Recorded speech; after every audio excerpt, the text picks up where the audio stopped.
말을 위한 신앙, 행동을 위한 신앙, 당신의 경건은 어디에 있습니까? 사랑하는 성도 여러분, 오늘 우리는 잠시 세상의 소음에서 벗어나 우리 영혼의 가장 깊은 곳을 울리는 하나님의 음성에 귀 기울이는 시간을 갖고자 합니다. 이 귀한 말씀을 듣기 전에 잠시 시간을 내어 구독과 좋아요를 눌러주시면 이 은혜로운 메시지가 더 많은 영혼에게 닿는 귀한 사역에 동참하시게 됩니다. 여러분의 삶에 주님의 평안과 축복이 가득하기를 먼저 기도합니다. 오늘 우리가 함께 묵상할 주제는 바로 말의 무게에 관한 것입니다. 특별히 하나님 앞에서 우리의 말이 갖는 의미와 책임에 대해 깊이 생각해 보고자 합니다.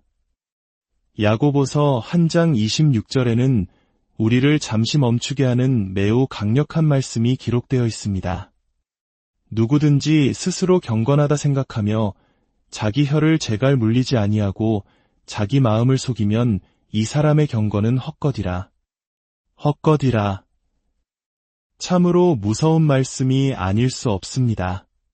우리가 교회에 나와 예배를 드리고 기도를 하고 찬양을 하는 이 모든 경건의 행위가 단지 혀를 제어하지 못한다는 이유만으로 아무런 가치가 없는 헛된 것이 될 수 있다는 경고입니다. 몇 달 전 이 구절을 깊이 묵상하며 저는 큰 충격을 받았습니다. 단순히 입에서 나오는 말을 조심하지 못했다고 해서 나의 신앙 전체가 무의미해질 수 있다는 것이 너무 과격하게 들렸기 때문입니다. 하지만 성경은 정확하게 바로 그 점을 지적하고 있습니다.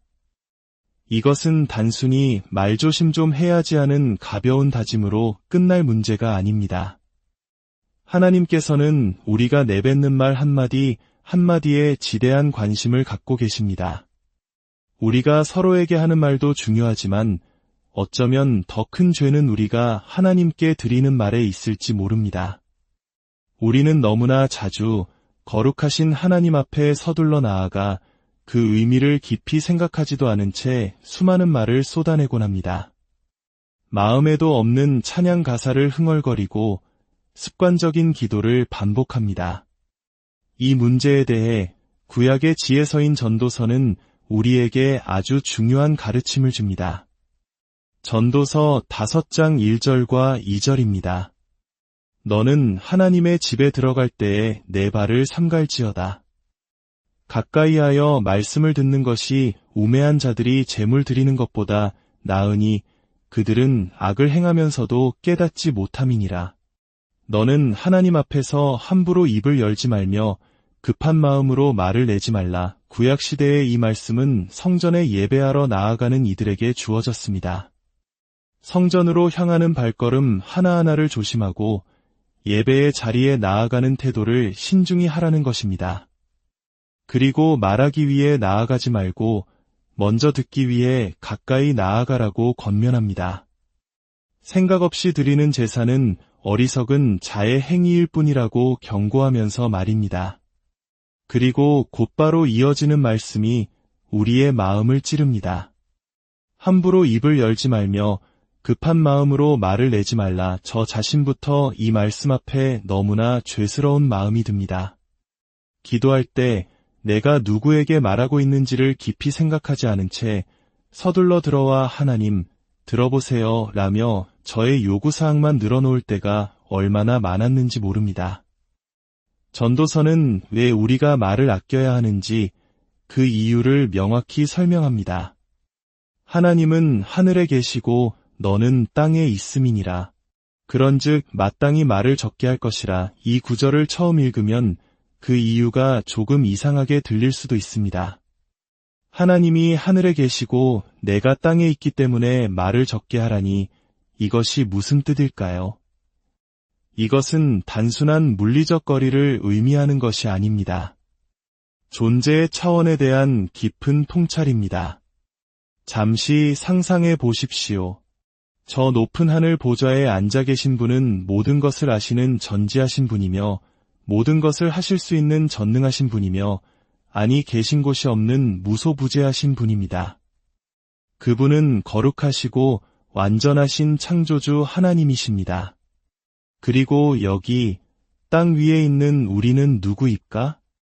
이 작은 행성에 사는 연약하고 유한한 피조물일 뿐입니다. 우리가 감히 그분께 무엇을 알려드릴 수 있겠습니까? 우리가 그분께 무엇을 가르쳐 드릴 수 있겠습니까? 성경은 말합니다. 그분 앞에 나아갈 때는 먼저 내가 누구이며 그분이 누구이신지를 깊이 생각하라고. 그렇다면 자연스럽게 우리의 말은 적어질 수밖에 없을 것입니다. 더 나아가 전도서는 우리가 하나님께 드리는 서원, 즉 맹세에 대해 엄중히 경고합니다. 4절과 5절 말씀입니다. 내가 하나님께 서원하였거든 갚기를 더디게 하지 말라. 하나님은 우매한 자들을 기뻐하지 아니하시나니 서원한 것을 갚으라.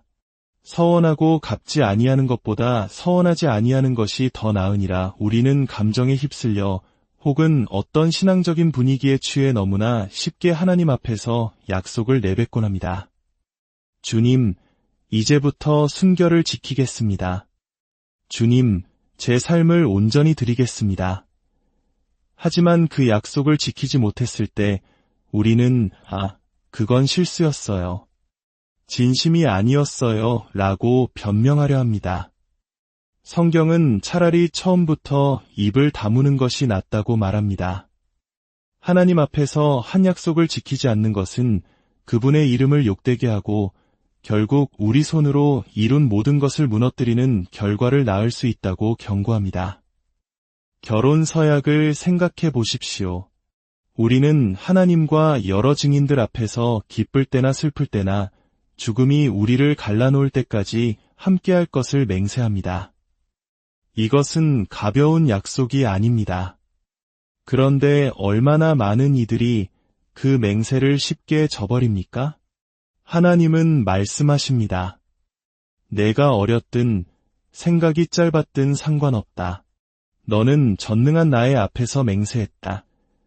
이러한 가르침은 우리의 예배와 찬양에도 동일하게 적용됩니다.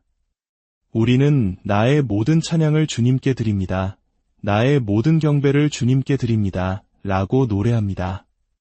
잠시 이 고백의 무게를 생각해 보십시오. 모든 것을 드린다는 것이 무슨 의미입니까?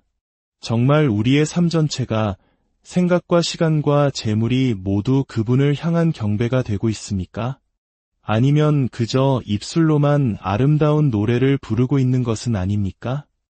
전도서 5장 7절은 이렇게 결론을 맺습니다.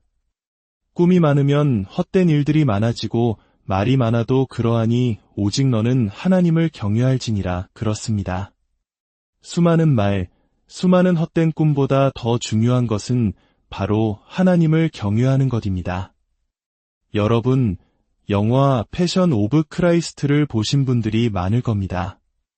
영화가 끝나고 엔딩 크레딧이 올라갈 때 극장 안을 채웠던 그 무거운 침묵을 기억하십니까?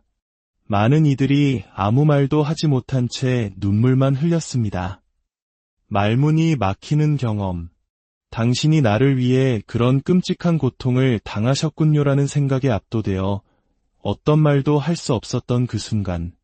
그것이 바로 거룩하신 하나님 앞에 선 우리가 가져야 할 마땅한 반응일지 모릅니다. 하늘 보좌에서 수억의 천사들의 경배를 받고 계신 그분 앞에 작은 피조물인 내가 감히 무슨 말을 할 수 있겠습니까? 때로는 침묵이야말로 가장 깊은 경배가 됩니다.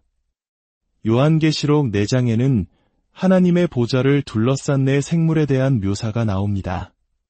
그들은 밤낮 쉬지 않고 외칩니다.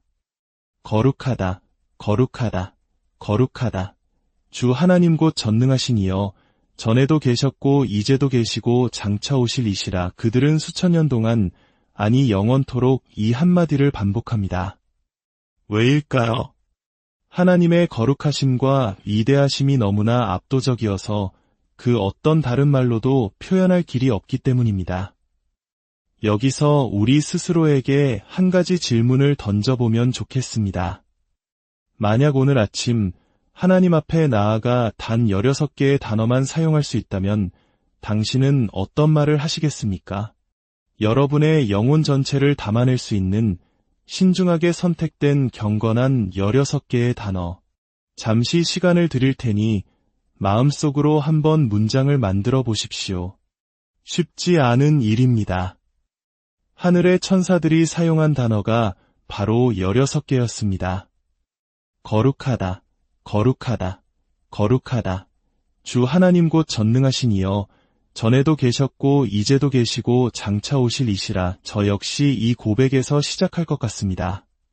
거룩하다는 것은 구별되었다, 차원이 다르다는 의미입니다. 하나님 앞에 설 때 가장 먼저 해야 할 고백은 바로 이것입니다. 주님, 당신은 저와는 비교할 수 없는 분이십니다. 저는 당신 앞에 아무것도 아닙니다. 그리고 저의 나머지 말들은 아마 이럴 것입니다. 당신의 능력과 인내와 자비와 사랑이 저를 압도합니다. 제가 어떻게 이 자리에 서 있습니까? 수없이 넘어지고 죄를 지었음에도 불구하고 오래 참으시고 용서하시고 자녀 삼아주신 그 사랑 앞에 저는 그저 압도될 뿐입니다. 여러분도 이번 한 주간 자신만의 16개 단어를 묵상해 보시길 바랍니다. 그리고 그 고백을 가지고 다음 주 예배의 자리에 나아오십시오. 수천 마디의 빈말보다 진심을 담은 몇 마디의 고백을 하나님은 더 기쁘게 받으실 것입니다. 말이 많다는 것은 비단 하나님과의 관계에서만 문제가 되는 것은 아닙니다. 우리의 일상적인 관계에서도 마찬가지입니다. 야고보서 1장 19절은 말합니다. 사람마다 듣기는 속히 하고 말하기는 더디하며 성내기도 더디하라. 솔직히 이 말씀을 읽을 때 제 마음속에 처음 든 생각은 그렇게 할 시간이 어디 있어? 였습니다. 특히 한국 사회의 빨리빨리 문화 속에서 우리는 듣기보다 말하기에 급급할 때가 많습니다. 수백 개의 이메일과 메시지에 답해야 하고 밀려있는 업무를 처리해야 합니다. 다른 사람의 말을 깊이 들어줄 여유가 없다고 느낍니다. 하지만 성경은 우리에게 세상의 속도에 맞추라고 말하지 않습니다. 오히려 속도를 늦추고 먼저 들으라고 명령합니다. 진정으로 듣는 것과 내가 말할 차례를 기다리는 것은 완전히 다릅니다. 이번 한 주 누군가와 대화를 마친 후에 스스로에게 물어보십시오. 나는 말한 것보다 더 많이 들었는가? 다시 처음의 말씀으로 돌아가 봅시다. 혀를 제어하지 못하는 사람의 경건은 헛되다고 했습니다. 그렇다면 하나님께서 받으시는 참된 경건, 가치 있는 신앙은 무엇일까요? 야고보서는 바로 다음 구절인 1장 27절에서 그 답을 줍니다. 하나님 아버지 앞에서 정결하고 더러움이 없는 경건은 곧 고아와 과부를 그 환난 중에 돌보고 또 자기를 지켜 새 속에 물들지 아니하는 그것이니라. 놀랍지 않습니까? 하나님께서 인정하시는 참된 신앙은 화려한 말이나 거창한 약속에 있지 않았습니다. 그것은 바로 행동에 있었습니다. 도움이 필요한 이웃, 사회적 약자인 고아와 과부를 돌보는 것, 그리고 세상의 더러운 가치관에 물들지 않고 거룩한 삶을 살아내는 것. 이것이 바로 하나님께서 찾으시는 진짜 신앙인의 모습입니다. 우리의 성경 공부 모임, 우리의 제자 훈련은 어떻습니까? 더 많은 지식을 쌓고 더 많은 것을 이야기하기 위한 모임입니까? 만약 우리의 배움이 고아와 과부를 돌보는 구체적인 행동으로 이어지지 않는다면 그 모임은 멈추는 것이 나을지도 모릅니다. 우리는 이미 너무 많이 알고 너무 많이 이야기했습니다. 이제는 행동해야 할 때입니다. 세상은 기독교인들의 말에 지쳐 있는지도 모릅니다. 그들은 우리의 말이 아니라 우리의 삶을 통해 나타나는 진짜 신앙을 보고 싶어 합니다. 교회가 말로만 사랑을 외치는 것이 아니라 진짜로 세상의 아픈 곳을 찾아가 섬기는 모습을 보고 싶어 합니다. 말씀을 맺겠습니다. 제가 가진 얼마 남지 않은 말을 가장 중요한 진리를 전하는 데 사용하고 싶습니다. 우리가 경외함으로 바라보는 이 거룩하신 하나님, 주 예수 그리스도께서 불꽃 가운데 다시 이 땅에 오실 것입니다. 데살로니가후서 한 장은 그날에 대해 이렇게 기록합니다. 주 예수를 믿지 않고 복음에 복종하지 않는 자들에게는 영원한 멸망의 형벌이 있을 것이며 믿는 모든 자들에게는 영광과 안식이 주어질 것이라고 말입니다. 이것은 오늘날 세상이 듣기 싫어하는 메시지일 수 있습니다. 심판, 형벌과 같은 단어는 인기가 없습니다. 하지만 만약 제가 끔찍한 위험이 다가오는 것을 알면서도 여러분에게 경고하지 않고 침묵한다면 그것이야말로 가장 이기적이고 잔인한 행동일 것입니다. 그러나 이 심판의 메시지와 함께 놀라운 사랑과 자비의 소식이 있습니다. 하나님은 우리가 그 형벌을 받기를 원치 않으십니다. 그래서 탈출구를 마련해 주셨습니다. 바로 그의 아들 예수 그리스도께서 십자가에서 우리의 모든 죄값을 대신 치르셨다는 사실입니다. 우리가 스스로를 의롭다 여기는 교만을 버리고 오직 예수 그리스도의 용서가 필요함을 인정하고 그를 영접할 때 우리는 그 모든 죄를 용서받고 하나님의 자녀라 불리게 됩니다. 이것이야말로 제가 압도되는 이유입니다. 이 놀라운 사실 앞에서 저는 말문이 막힙니다. 참된 신앙은 말에 있지 않고 행동에 있습니다. 오늘 이 말씀을 들으셨다면 이제 세상으로 나아가 가난한 자들을 돌보고 세상에 물들지 않는 거룩한 삶으로 여러분의 믿음을 증명하십시오. 그것이 바로 하나님께서 영광 받으시는 가장 아름다운 예배입니다. 오늘 우리가 침묵 속에서 그분을 경외함으로 드렸던 예배처럼 말입니다. 오늘 들은 말씀이 여러분의 삶에 깊이 뿌리내려 말보다는 행동으로 침묵 속에서 더욱 깊이 하나님을 경외하는 믿음의 사람들로 서게 되기를 축복합니다. 주님의